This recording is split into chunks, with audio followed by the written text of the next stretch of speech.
Welcome to the AI Hustle Podcast, the podcast where we break down the latest in AI news, tools, and interview experts helping you hustle and do more using AI.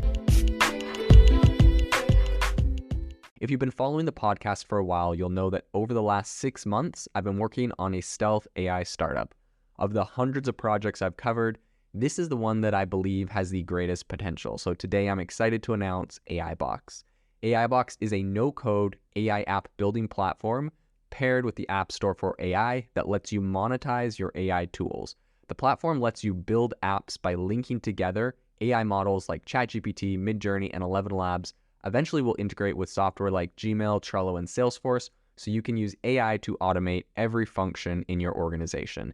To get notified when we launch and be one of the first to build on the platform, you can join the waitlist at aibox.ai. The link is in the show notes. We are currently raising a seed round of funding. If you're an investor that is focused on disruptive tech, I'd love to tell you more about the platform. You can reach out to me at jaden@aibox.ai. I'll leave that email in the show notes. ChatGPT has had a lot of big implications in business in particular, a lot of white-collar jobs, a lot of office work, and business administrative tasks. So today I want to talk a little bit about the disruption that we're going to see in email marketing, specifically in email use from ChatGPT. A lot of people have, talked about a lot of different areas. This is one I feel like has been covered a ton, so I want to dive into it a little bit. First off, we all know what ChatGPT is. It is a language model by OpenAI. You ask it a question, it responds using AI. How it works. Most of you may understand this, but at a very high level, essentially it generates responses to your query based on the context of your conversation, and it can understand the nuances of natural language to help it generate the responses, and it's essentially just guessing the next word in the sentence. It's like an autocomplete on steroids and trained with AI. So obviously a lot more powerful, but that's, I guess, the basic idea of the transformer model it uses. So email, why is that important, and how is this going to be used for email? So email is a super critical tool for communication for the last decade, over the last few decades. But it does have some limitations. So email can be pretty time consuming, obviously. I often find it easier to, if I'm trying to communicate with someone and I have them on a messaging app, I a lot of times just do voice to text. So I literally just hit record, voice to text, and send that rather than typing out. Same problem with email. It can be time consuming sometimes. And I guess this is different for everyone, but personally I find it not as fluid and a little bit more difficult to get my thoughts out. It's difficult to convey tone and emotion in email specifically.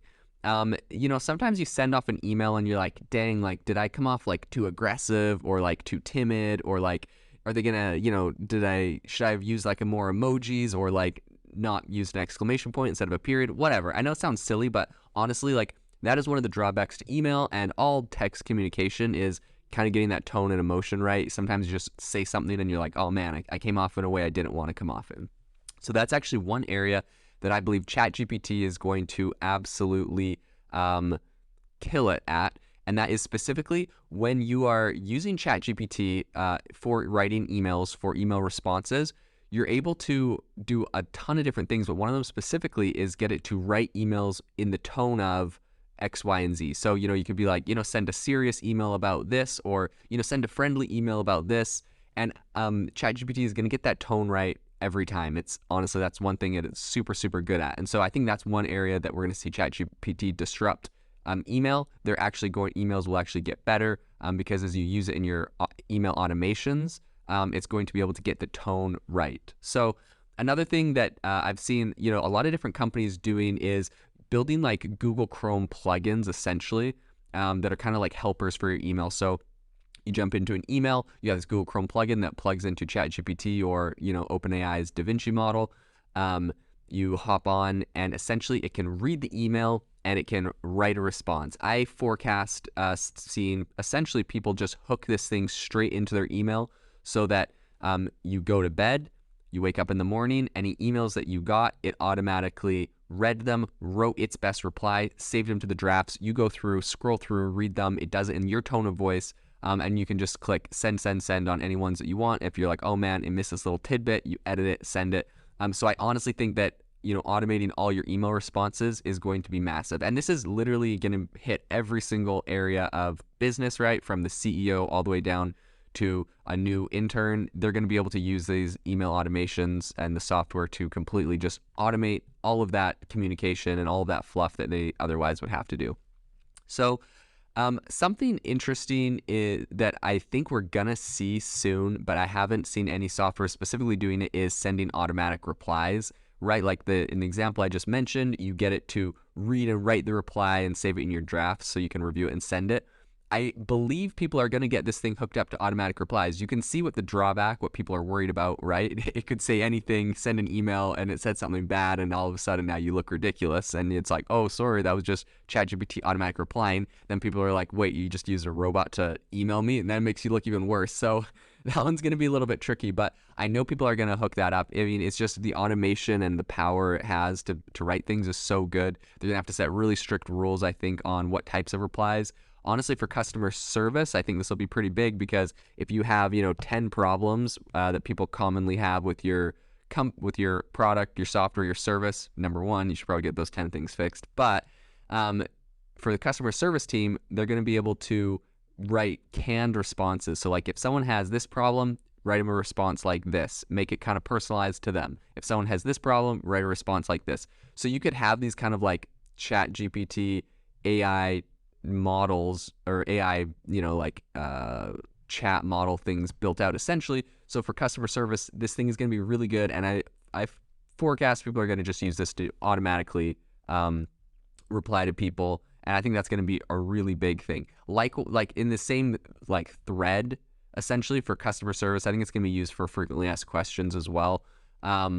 So when people are asking questions, maybe not just having a problem, but you're going to be able to tell ChatGPT what your frequently asked questions are. So essentially what you do is you just create a prompt that's like, you are frequently asked questions response prompt, and you probably have a specific email, like questions at, and then your company website. And it's like on your contact page, like have questions about our product, like email us here. And when someone sends an email there or hits a chatbot on your website, it's going to pull off this. But essentially you'd have a prompt that says, you are a question and answer prompt box. This is what our product is. This is what it does. This is a list of all of its features. If anyone has any questions about them, refer to this. If anyone has questions about like these 20 things in particular, here's that are the most common frequently asked questions. Here's 20 responses that you could just literally quote for them. But that alone is so incredibly powerful, especially when you're telling it all of your features of your product, so it already knows and already can explain them to people. That's going to be really popular. So not just customer support issues, but also frequently asked questions, which kind of ties into the sales process. Which brings me up to the next point, and that is for sales. This thing is going to automate emails in the sales category like nothing else, I think. A big part of sales, depending on the business, right? Sometimes with sales, you could be nurturing a lead for up to a year. Like sometimes you have these really long lead times for getting people to, sign big contracts on big pieces of software, or big tools, or big products. And this can be a really powerful way to, you have your CRM, your HubSpot or whatever, and making sure that you can send someone a personalized email, every week or every couple weeks, following up, giving them a tidbit, talking about their case in particular, talking about how your service can specifically help an issue that they might be having. And you could have ChatGPT write all of that, whether you want to go just the full-on, YOLO and auto send, or if you want to have that automatically write based on a schedule for sales teams, and then the sales team goes and approves those and sends them off to the company. That's up to people, depending on how wild they're feeling. Obviously, the auto send thing is, I would say, higher risk of quality. But you know why people are going to do it? Because you can scale that thing. Like if you were literally having this thing auto send, you could probably have a sales guy take on 1,000 customers or clients instead of 100. But it's like, which one's going to have the higher conversion rate? So people are going to have to run those numbers and play with those, and that's going to be a whole nother conversation that they'll look at. But anyways, email for salespeople is going to completely be changed because of ChatGPT. So there's so many other ways. I would love to hear your guys' opinions on this. If you want to join our Facebook group and let me know your thoughts on what's happening in ChatGPT, you can do that. There'll be a link in the description. Also, make sure to follow me on Twitter at Jaden_Schaefer. I'll drop a link in the description as well. If you are looking for an innovative and creative community of people using ChatGPT, you need to join our ChatGPT creators community. I'll drop a link in the description to this podcast. We'd love to see you there, where we share tips and tricks of what is working in ChatGPT. It's a lot easier than a podcast, as you can see screenshots, you can share and comment on things that are currently working. So if this sounds interesting to you, check out the link in the comment. We'd love to have you in the community. Thanks for tuning in to the AI Hustle podcast. If you could do us a massive favor, we would really appreciate it if you could leave us a review wherever you get your podcasts. This helps people find the podcast. It helps people know this is a good place to go. And we would really appreciate it, as it helps us continue to bring on incredible guests and share incredible content for you to listen to.